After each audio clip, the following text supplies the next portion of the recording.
Mapagpalang araw sa lahat. For today's video, ang re-review po natin, ito po yung sa Skygo Classic Earl 150 mga guys. Pero pag bago pa lang po kayo sa aking YouTube channel, pasubscribe naman po at may itong notification din para updated po kayo sa aking mga videos. Tara mga guys, simulan natin itong review. So yung mga guys, simulan natin itong review. Simulan po natin sa gulong. Ang gulong po nito ay 90 by 90. Ang takbo ng gulong niya ay U1 Safe. Mga guys, ano siya naka-rim set po siya. Yeah. Ano po ito twisted spoke. Yeah. Tapos mga guys, ang kagandahan nito, ano na po ito, stainless na po siya.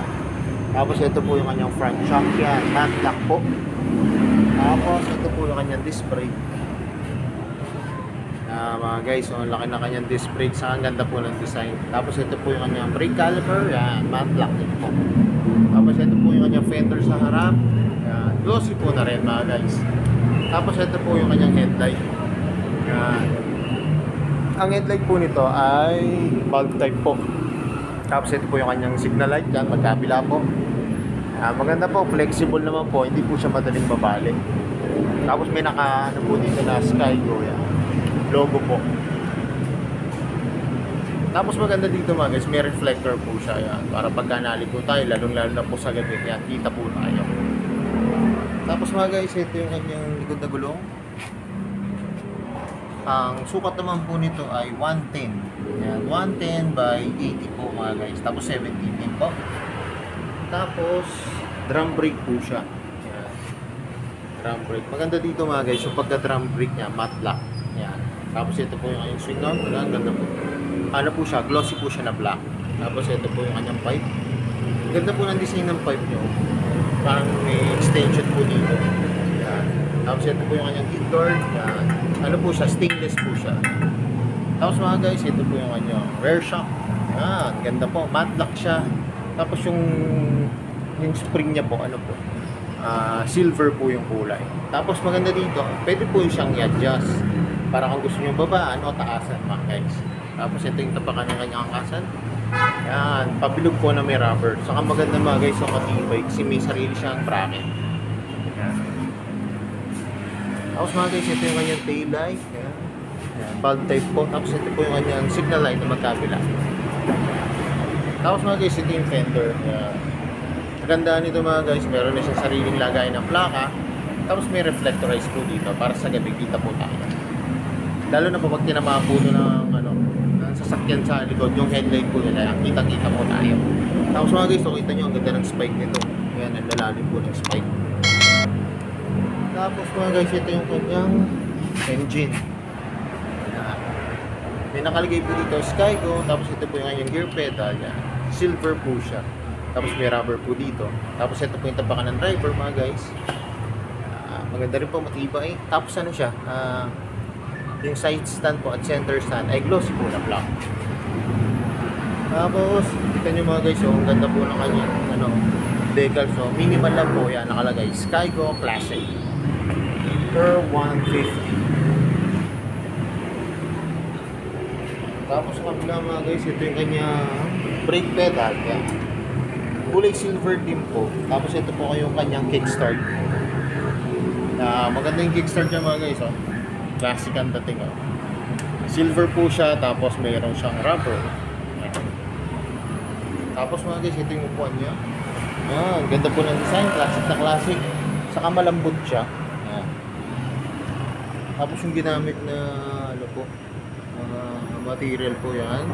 Ganda po, makapit. Tapos kulay red po yung yung sinulit po na ginamit, yung thread. Tapos mga guys, ito yung kanyang grab bar. Matte lock po. Tapos mga guys, ito yung kanyang manubela. Yan, ito po yung clutch. Yan, lambot po. Lambot. Tapos ito po yung mga function. Ayan, meron siyang passing light. Park light po. Ayan, may park light siya. Tapos high and low. Signal light. Sina. Tapos mga guys, kaganda nito, meron siyang electric, yan, electric start. Tapos may kickstart po siya, yan. Para pag malulobot po tayo, meron po tayong kickstart. Tapos mga guys, ang ganda ng kanyang yung brake fluid Ganda po ng design. Tapos yung kanyang throttle. Yan, lambot po. Ito yung kanyang brake lever. Tapos mga guys, ito po yung kanyang gauge panel. Yan. Classic na classic yung dating. Maliit lang po. Makikita nyo po dito yung bilis nyo po, yung kilometers. Tapos pwede nyo pong ma-estimate po yung yung kung ilan po yung kilometers nyo para ma-estimate nyo po yung gas consumption nyo mga guys. Tapos kagandahan nito, meron siyang gear indicator. Yan. Tapos makikita nyo yan yung signal light. Yan, magkabila po. Kung naka-high kayo, tapos kung naka-neutral po kayo. Tapos mga guys, ito yung ganyang gas tank. Yan, maganda. Laki. Laki ng kasi mga guys, tapos ang ganda po ng talagang ang nagagandaan po talaga ako dito sa kulay po. Yung pagkapula niya, ang ganda mga guys. Tapos ito po yung kanyang gas cover. Yan. Tapos mga guys, ito po yung kanyang CCR. Ano lang naman po yung function, yung pag-i-on nyo po yung motor. Tapos pag ilalak nyo po yung manubela. So yung mga guys, ito na yung inaabangan ko. Masasakyan ko na itong Skygo Classic Earl 150. Tara mga guys, tignan nyo kapag nakasakay na ako dun sa unit.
So yung mga guys, nakasakay na ako dito sa Skygo Classic Earl 150 po mga guys.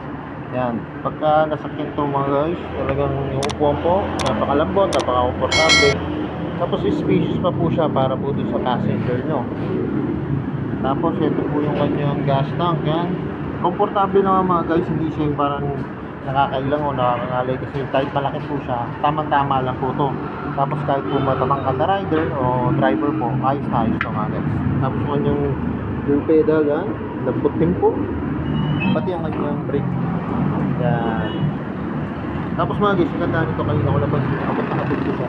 Yan. Konting tikto lang, pero abot na abot ko kasi yung shock niya po sa likod, yan, medyo mataas pa po. Pero mga guys, pwede nyo po siyang pababangan, gaya ng sinabi ko kanina, yan.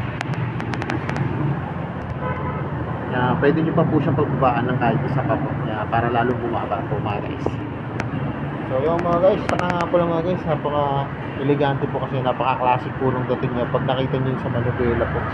Tapos yung sa kanyang gauge panel po, napaka-simple lang po.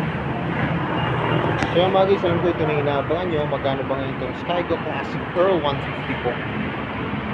Tara mga guys, tingnan natin yung price.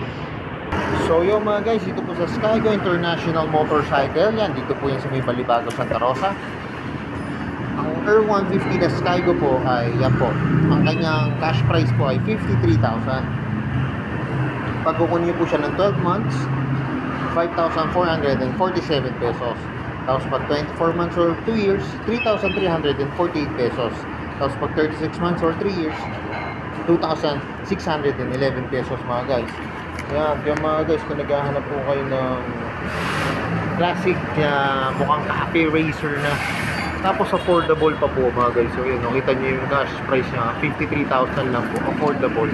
Baka gusto nyo subukan to mga guys, itong Skygo Classic Earl 150. Mga guys, mas maganda kasi to pag makikita nyo siya na actual. Pag malapit na po kayo dito sa may Balibago, Santa Rosa, pasyalan nyo na po. Alam ko mga guys, ang kulay nito ay yan, glossy na rin. Tapos alam ko may black po to. Tapos yung black po hindi po available. Ito lang po yung available nila ngayon dito. Itong glossy po na rin. So yung mga guys, hanggang dito na lang. Kung bago lang po kayo sa aking YouTube channel, pa-subscribe naman po at pahitang notification bell para updated po kayo sa aking mga video. At salamat nga po pala dito sa may Skygo, dito po sa may Balibago, Santa Rosa, at narinig ko po yung mga motor. More says to come, magaya ng lagi ko po sinasabi. Ingat po palagi, ride safe always, and God bless po. Paliking, share na rin po ng aking mga videos. Bye-bye!